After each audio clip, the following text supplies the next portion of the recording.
Hi friends, ఈరోజు ఇంట్లో సింపుల్గా మనకు చపాతీతో ఒక సింపుల్ రెసిపీ వెజ్లో అండ్ నాన్ వెజ్లో తయారు చేసుకునేది ఎలా తయారు చేసుకోవాలో చూద్దాం ఫ్రెండ్స్.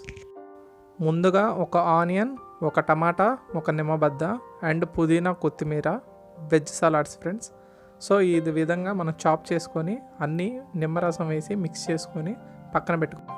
సో ఈ సలాడ్లోనే మనం కొంచెం little bit of salt and paprika add చేసుకుంటే చాలా బాగుంటుంది ఫ్రెండ్స్. ఇప్పుడు మరో బౌల్లో మనం 2 eggs అనేది తీసుకొని మనకు కావాల్సిన మసాలాలన్నీ వేసుకొని బీట్ చేసుకొని పక్కన పెట్టుకోవాలి ఫ్రెండ్స్. సో ఉప్పు, కారం, గరం మసాలా, పసుపు ఇలా అన్నీ వేసి పక్కన పెట్టుకోవాలి ఫ్రెండ్స్. వీటితో పాటు మనం చపాతీ పిండి కోసం గోధుమ పిండిని వాటర్లో కానీ కొంచెం మిల్క్ యాడ్ చేసుకొని ఆయిల్తో మిక్స్ చేసుకొని పెట్టుకోవాలి ఫ్రెండ్స్. సో చపాతీ పిండి ఎలా తయారు చేయాలో మీకు చెప్పాల్సిన అవసరం లేదనుకుంటా. సో ఈ విధంగా చేసిన తర్వాత చూసారు కానీ ఫ్రెండ్స్, మాకు అవుట్పుట్ అయితే ఇలా వచ్చింది. సో దీన్ని ఒక ప్యాన్లో తీసుకొని ప్యాన్ హీట్ అయిన తర్వాత మన చపాతీని అయితే ఆయిల్ వేసుకొని ఇలా కాల్చుకోవాలి ఫ్రెండ్స్.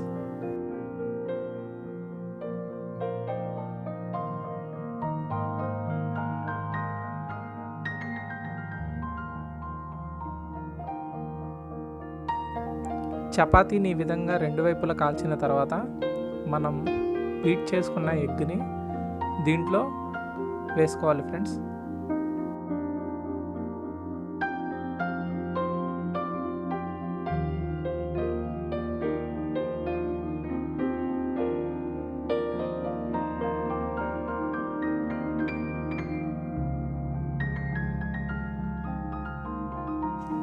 ఈ విధంగా కాల్చుకున్న తర్వాత సో మనకు ఎగ్ చపాతీ అయితే తయారవుతుంది ఫ్రెండ్స్ మనకి.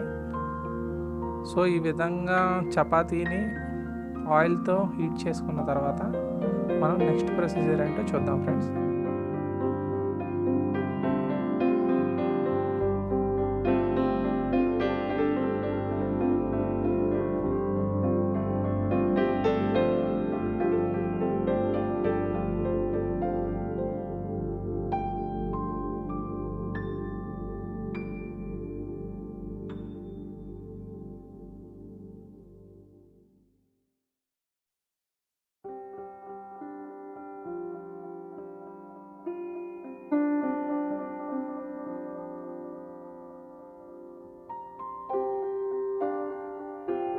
సో ఈ విధంగా మనం ఎగ్ చపాతీ తయారు చేసుకున్న తర్వాత మనం తయారు చేసుకున్న వెజ్జీస్ని తీసుకొని ఇలాగా మధ్యలో వేసి సో చపాతీకి లోపల ఇలాగా వెజ్జీస్ మనం తయారు చేసుకున్నాం కదా ఫ్రెండ్స్, టమాటా, ఉల్లిపాయ అండ్ కొత్తిమీర, పుదీనా అండ్ లెమన్తో చేసింది. సో ఇలాగా ఒక రోల్ లాగా చేసుకొని మనం దాంట్లో కొంచెం టమాటా కెచప్ అనేది యాడ్ చేసుకొని ఒక చిన్న రోల్ లాగా చేసుకొని ఒక స్మాల్ బైట్ ఇస్తే ఉంటుంది ఫ్రెండ్స్. సూపర్గా ఉంటుంది. మీరు కన్ఫామ్గా ట్రై చేయండి, చాలా బాగుంటుంది.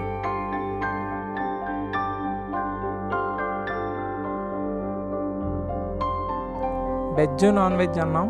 సో ఎగ్ నా దృష్టిలో నాన్ వెజ్ ఫ్రెండ్స్. సో ఇప్పుడు వెజ్లో ఎలా తయారు చేయాలో చూద్దాం ఫ్రెండ్స్. సో సేమ్ ప్రాసెసరే మనకి యాక్చువల్గా. సో మళ్ళీ ఒక చపాతీని తీసుకొని ఇలా రెండు వైపులా కాల్చుకొని సో ఆయిల్తో కాల్చుకున్న తర్వాత మనం పక్కన తీసుకున్న తర్వాత సో ఇందులో మళ్ళీ మన వెజ్ సలాడ్ని అయితే వేసుకోవాలి ఫ్రెండ్స్. సో మనం ఇందాక చేసుకున్నాం కదా ఫ్రెండ్స్, సో ఆ సలాడ్ని అయితే మధ్యలో వేసుకొని సో ఈ విధంగా టమాటా కెచప్ అనేది యాడ్ చేసుకొని ఒక రోల్ లాగా చేసుకొని మనం తినడమే ఫ్రెండ్స్. సో ఇది పెద్దవాళ్ళకే కాదు ఫ్రెండ్స్, చిన్నపిల్లలు కూడా చాలా ఇష్టంగా తింటారు. ఒకసారి మీ ఇంట్లో ట్రై చేసి ఎలా ఉందో కామెంట్ చేయండి ఫ్రెండ్స్. మీకైతే బాగా నచ్చుతుంది. Hope you understand, you like this video.